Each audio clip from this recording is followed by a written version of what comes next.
And welcome back to Casual Antiques. And today I want to share with you probably one of my favourite items that I own. I take it to antique fairs all the time and never sell it because I kind of don't really want to sell it. This is an unusual item, extremely rare. I have never ever seen one of these outside a Google image or inside a museum ever. It's African, and it's what's called a loop dagger. It's an amazing item, this. The history of it is just absolutely amazing, what this represents. A nasty weapon, obviously. All weapons are quite nasty. Still has the sheath. Now, I'm going to try and explain about this in my own... It's still quite sharp, by the way. I'm going to try and explain this in my own understanding. I may be incorrect because we don't really know a great deal about what these things were really about. But here's my understanding of what this item was. It's called a loop dagger because it's got a loop. You see different versions of them, even though they're rare. Some are fatter. They're like, oh, they've got bigger loops or some. This one I love. It's so naive in its construction and its shape and everything. And it's naive for a reason. These weren't forged. They weren't manufactured in a commercial way. I believe this would have been made by the person that used it. And where this comes from is Africa. And when we talk about Africa, 19th century, it's a little bit difficult to understand in today's geography because tribes moved around. And this is from a tribe called Tiv, T-I-V tribe, which kind of functioned in the area today, we believe, of where is modern Nigeria. The reason why we think of modern Nigeria, if you Google Tiv of today, it's kind of a nation of about 8 million people living in the 20th century, but their roots lie in this tribe. There's some basic engravings or art on here, some basic stuff that would have been done obviously in downtime. There's a cross here, and there's some etchings on the steel of the loop and so on.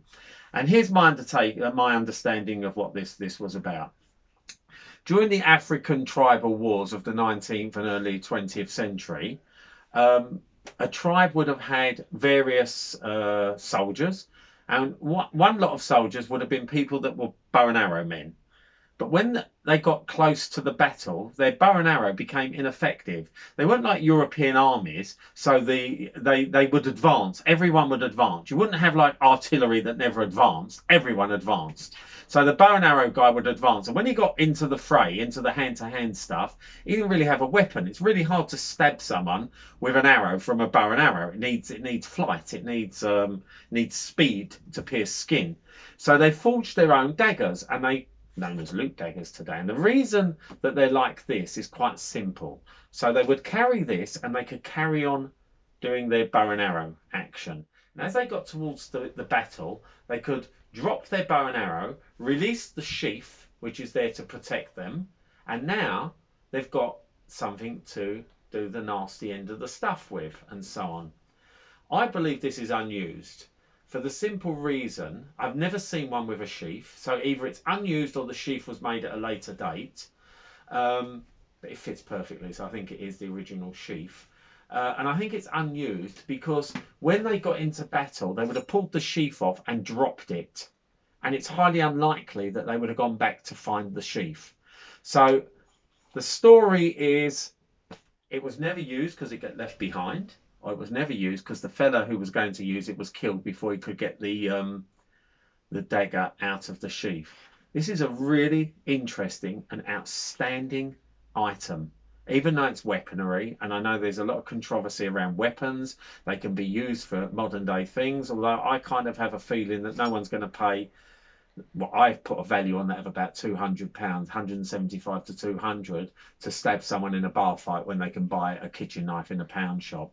This is just a treasure. This is something that any collector would love, and I've had many offers on it, and I kind of haven't let it go yet. I love it. I think it's outstanding. I love the history around it. Everything about it is wonderful. And let's not forget, nothing haunts us like the antique we didn't buy.